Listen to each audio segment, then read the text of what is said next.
Hamas आतंकी संगठन है, लेकिन हमास की रणनीति किसी मुल्क की सेना जैसी है। अगर आज इजराइल जैसे शक्तिशाली मुल्क की नाक में 41 किलोमीटर के दायरे में हुकूमत चलाने वाले हमास ने दम कर रखा है, तो उसके पीछे सॉलिड स्ट्रैटेजी है। हमास ने सिर्फ आतंकी हमले की प्लानिंग नहीं की, बल्कि हमले के बाद इजराइल के बारूद से बचने का अभेद्य कवच भी तैयार किया है। मतलब आतंकी संगठन हमास ने पहले इजराइल की तरफ से आने वाले हमले से बचने की तैयारी की, फिर हमले किए।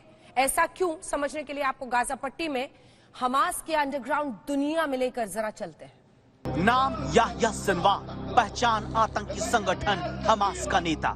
गाजा पट्टी और इजराइल में याह्या सिनवार को हमास के संस्थापक खान यूनुस का कसाई भी कहा जाता है। हमास के अंडरग्राउंड दुनिया पर सबसे बड़ा खुलासा खुद हमास के टॉप लीडर की जुबानी सुनिए। सिनवार ने बताया, उसका मतलब यही है कि हमास की सबसे बड़ी ताकत लड़ाके नहीं, बल्कि जमीन के नीचे और जमीन के ऊपर खड़ा उसका टेरर नेटवर्क है। आतंक का वही नेटवर्क जिसे तोड़े बिना हमास के चक्रव्यूह से इजराइल बाहर नहीं निकल सकता। हम आपको हमास के अंडरग्राउंड दुनिया में लेकर चले, उससे पहले समझिए हमास के टॉप कमांडर ने जो बताया और इजरायली सेना की हिट लिस्ट में क्या है, क्यों है। दरअसल गाजा पट्टी में दो रास्ते हैं। एक रास्ता सड़क का जो पूरी दुनिया को नजर आता है, जहां पर गाजा पट्टी में रहने वाले आम लोग आते जाते हैं। लेकिन एक और रास्ता है जो सड़क के नीचे है, अंडरग्राउंड है। वहां सीक्रेट रूट है, वही रूट जिसका इस्तेमाल हमास के आतंकी एक जगह से दूसरी जगह जाने के लिए करते हैं, जिसका इस्तेमाल रॉकेट हमले के लिए किया जाता है, जिसका इस्तेमाल कंट्रोल रूम के तौर पर किया जाता है, जिसका इस्तेमाल इजराइल के हवाई हमले से बचने के लिए किया जाता है। अब आपको दुनिया के सबसे क्रूर आतंकी संगठन हमास की सीक्रेट सुरंग में लेकर चलते हैं। यह आतंकी संगठन हमास की सुरंग है। ये सुरंग कई किलोमीटर लंबी है।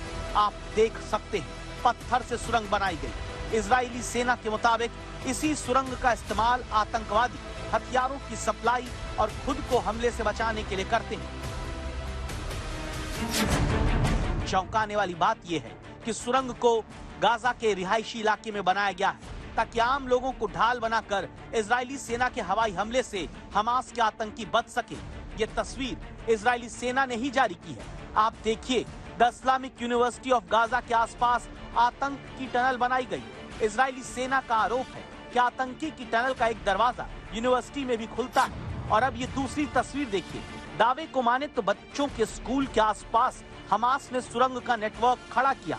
मतलब आतंकी पहले हमला करते हैं और फिर स्कूल के पास बनी सुरंग में अंडरग्राउंड हो जाते हैं। गाजा पट्टी में शिक्षण संस्थानों के इर्द गिर्द सुरंग का बड़ा जाल खड़ा किया गया है। ये तस्वीरें कुछ वक्त पुरानी हैं, जब हमास के अंडरग्राउंड सुरंग की तलाश करते करते इजरायली सेना एक मस्जिद में पहुंची।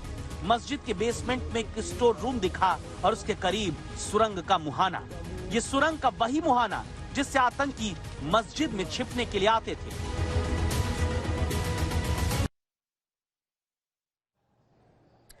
और खबर इस वक्त आ रही है, वो आपको बता दें। एक तरफ इजराइल तो लगातार हमले गाजा पर कर रहा है, लेकिन गाजा की तरफ से यानी अभी भी हमास की तरफ से रॉकेट फायर हो रहे हैं। और ये सबसे बड़ी चिंता की बात है, इतने दिनों बाद भी गाजा पट्टी से इजराइल पर फिर रॉकेट्स दागे गए हैं। सेंट्रल इजराइल में फिर बजे हैं हमले के सायरन।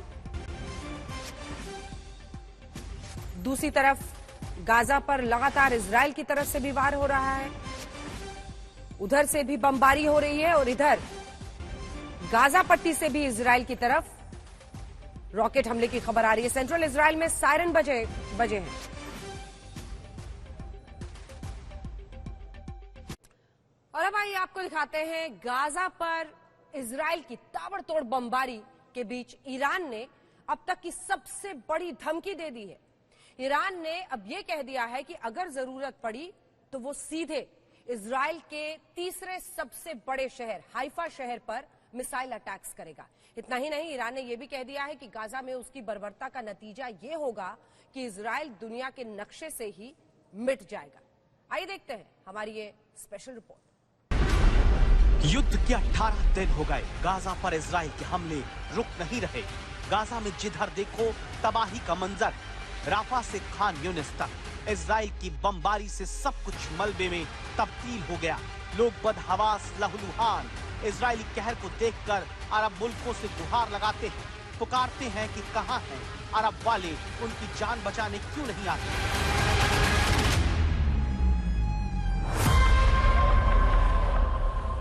मिडिल ईस्ट के 57 देशों में अगर कोई फिलिस्तीन वालों की हमायत में सबसे ज्यादा बोल रहा है और इजराइल से लेकर अमेरिका तक को ललकारता है तो वो है ईरान।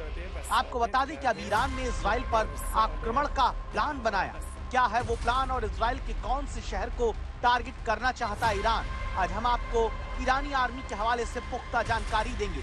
लेकिन उससे पहले इजरायली डिफेंस फोर्स यानी इजरायली सेना का ये वीडियो आप देखिए। इजराइल की सेना भी दुश्मन पर अटैक के लिए तैयार है। कैसे इजराइल के सैनिक रिहर्सल युद्ध का आगे बढ़ने के लिए कर रहे हैं, गाजा पट्टी में घुसने के लिए, हमास के आतंकियों से जमीनी युद्ध करने के लिए। ये वीडियो खुद इजराइल की सेना ने रिलीज किया। इजराइल की सेना गाजा पर एयर स्ट्राइक तो कर ही रही है, साथ ही आमने सामने की लड़ाई के लिए भी आगे बढ़ रही है।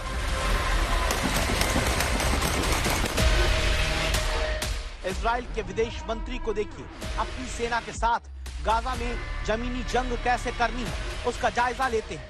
एक तरफ इजराइल की सेना प्रैक्टिस के वीडियो रिलीज कर रहे हैं तो गाजा की तरफ से ईरान भी धमकियों पर धमकियां रिलीज कर रहा है। अब ईरान के डिप्टी मिलिट्री चीफ अली फदावी ने इजराइल को लेकर बहुत बड़ी बात कह दी। ईरान के डिप्टी मिलिट्री चीफ ने दी इजराइल पर मिसाइल अटैक की धमकी। अली फदावी ने कहा कि ऑर्डर मिलते ही करेंगे इजराइल के हाइफा शहर पर हमला। अली फदावी बोले, इजराइल का आयरन डोम भी मिसाइल को नहीं पकड़ पाएगा। ईरान के डिप्टी मिलिट्री चीफ ने एक तरह से युद्ध में कूदने का ऐलान कर दिया। यरूशलेम पोस्ट ने ईरान इस्लामिक रेवोल्यूशनरी गार्ड्स के डिप्टी चीफ अली फदावी और स्टूडेंट्स के बीच हुई बातचीत पर रिपोर्ट जारी की। फदावी तेहरान यूनिवर्सिटी पहुंचे। यहाँ उन्होंने इजराइल और हमास की जंग के अलावा इसमें ईरान पर लग रहे आरोपों पर चर्चा की। फदावी ने कहा कि अगर जरूरी हुआ और ऑर्डर मिल गए तो हमें हाइफा शहर पर हमले में कोई झिझक नहीं होगी। एक स्टूडेंट ने फदावी से पूछा था, क्या ईरान सरकार और फौज इजराइल के खिलाफ कोई डायरेक्ट एक्शन लेने के लिए तैयार है? फदावी ने इसका ही जवाब दिया। उन्होंने कहा कि इस बारे में किसी को संदेह नहीं होना चाहिए।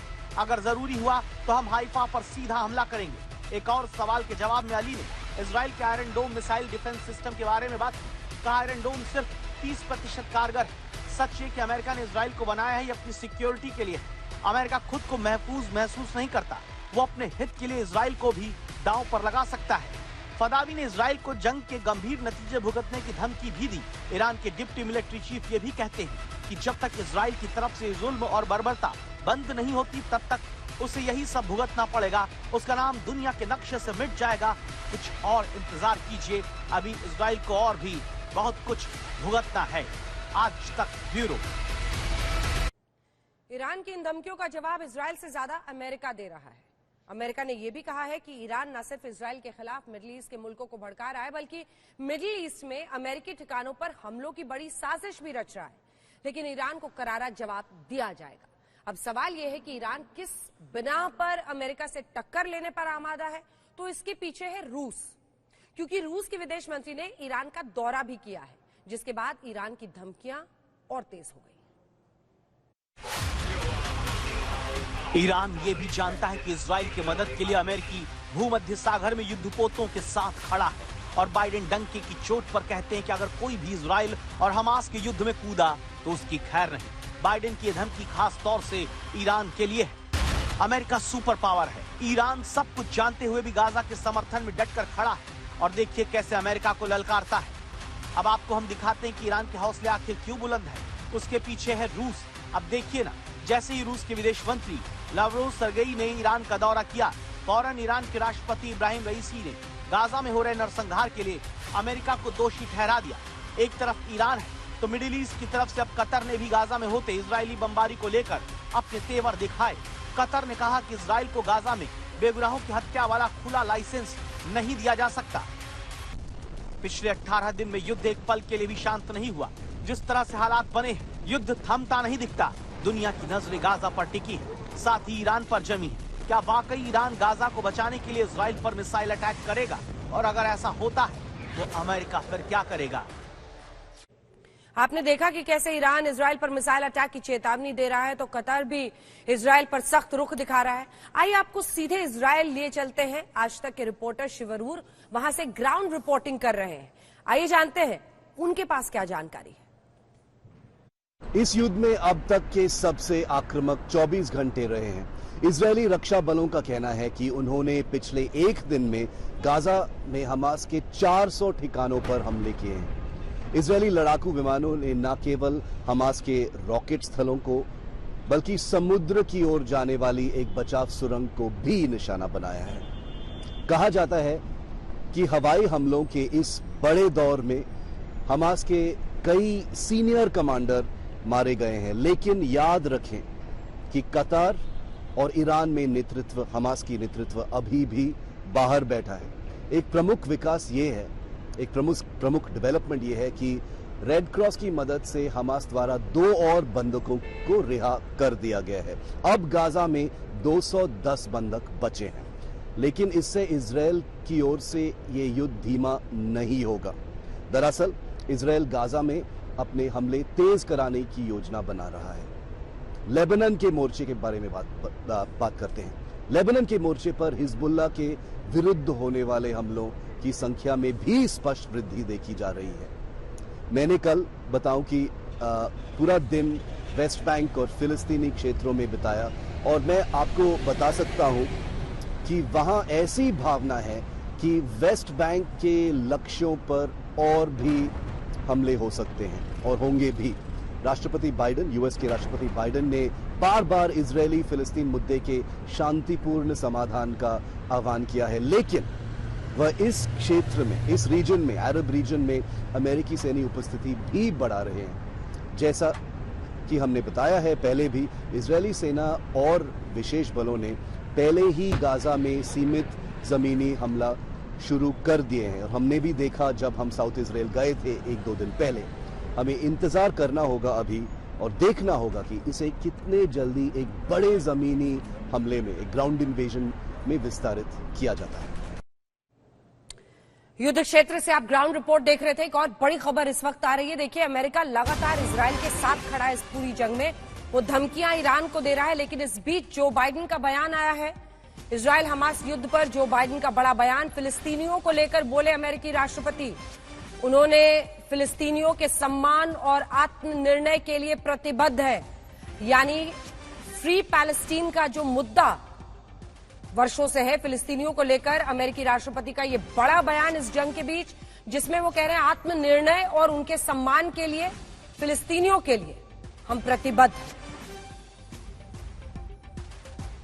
18 दिन में जिस तरह से युद्ध चला है, उससे यही समझा जा सकता है कि जंग अभी रुकने वाली नहीं है। भले ही हमास को घेरने के लिए भूमध्य सागर में अमेरिका युद्धपोत के साथ खड़ा है, इजराइल को रक्षा कवर भी दे रहा है, और इजराइल की सेना गाजा में जमीनी हमले के लिए भी तैयार दिखाई दे रही है, लेकिन अमेरिका के पूर्व राष्ट्रपति बराक ओबामा का अब हमास को लेकर बड़ा बयान आया है। ओबामा ने कहा है कि इजराइल को युद्ध के नियमों के तहत ही जंग करनी होगी। अगर फिलिस्तीनी भी हमास के साथ जुड़ गए तो मुश्किल हो जाएगी। पिछले 24 घंटों में इजराइल ने गाजा पर फिर ताबड़तोड़ एयर स्ट्राइक की है और हमास के 400 ठिकानों को तहस नहस करने का दावा किया है, क्योंकि इजराइल के प्रधानमंत्री बेंजामिन नेतन्याहू ने कसम खाई है कि वो हमास को जड़ से मिटा देंगे। इस युद्ध में इजराइल के समर्थन में अमेरिका उतरा है। इस युद्ध में इजराइल का सपोर्ट ब्रिटेन कर रहा है। हमास के खात्मे के लिए इजराइल के साथ फ्रांस भी खड़ा है। जर्मनी से लेकर इटली तक इजराइल के साथ खड़े हैं और कह रहे हैं कि गाजा से हमास का वजूद मिटाना चाहिए। लेकिन अब अमेरिका के पूर्व राष्ट्रपति बराक ओबामा भी सामने आए हैं। वो एक तरफ इजराइल की आत्मरक्षा का समर्थन कर रहे हैं, तो वहीं ये चेतावनी भी दे रहे हैं कि हमास से नफरत को अगर फिलिस्तीनियों से नफरत में बदला गया तो इसका नुकसान सबसे ज्यादा इजराइल को ही होगा। और तो और बराक ओबामा फिलिस्तीन के राष्ट्रपति और प्रधानमंत्री की तारीफ करने से नहीं हिचकते, जिन्हें हमास ने एक तरह से बेदखल कर रखा है। ओबामा ये भी कह रहे हैं कि अमेरिका को ये भी समझना होगा कि इजराइल अपनी जंग युद्ध के कानून के मुताबिक ही लड़े और ऐसा कदम न उठाए जिससे सारे फिलिस्तीनी आतंकी संगठन हमास के साथ जुड़ जाएं। ओबामा आगे कहते हैं, मेरे कहने का मतलब है मुस्लिम विरोधी, अरब विरोधी, या फिलिस्तीन विरोधी भावना को खारिज किया जाए। मेरा मतलब है सभी फिलिस्तीनियों को हमास या अन्य आतंकवादी समूहों के साथ जोड़ने से इनकार करना। इसका मतलब है गाजा के लोगों के प्रति अमानवीय भाषा से बचना या फिलिस्तीनी पीड़ा को चाहे गाजा में हो या वेस्ट बैंक में बेतुका बताकर कम न आंकना।